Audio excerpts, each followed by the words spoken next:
ஒருத்தர் ரொம்ப கவலையோடு உட்காந்துருந்தார். எதை பற்றி சார் கவலைப்படுறீங்கன்னு கேட்டோம். எதிர்காலத்தை பற்றி கவலைப்படுறேன்னார். ஏன்னு கேட்டோம். என்ன பண்ணுறதுன்னே தெரியல சார், எதிர்காலம் ஒரே இருட்டாக இருக்குது, பாதையே புரியலன்னார். இன்னைக்கு நம்ம இளைஞர்கள் பல பேருக்கு எதிர்காலம் இருட்டாக தான் தெரியுது. அவங்கெல்லாம் இந்த கதையை கொஞ்சம் கேட்கணும். ஒரு மலை அடிவாரத்தில் ஒரு சின்ன கிராமம்.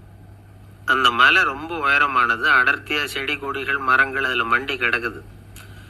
பகல் வேளையில் இருட்டாக தான் இருக்கும், அவ்வளோ அடர்த்தி. அந்த மலை உச்சியில் ஒரு கோவில். நாள் ராத்திரியே புறப்பட்டாதான் காலையில் அந்த கோயிலுக்கு போய் சேர முடியும். கிராமத்து இளைஞன் ஒருத்தன் அந்த மலை உச்சிக்கு போக வேண்டியிருந்தது.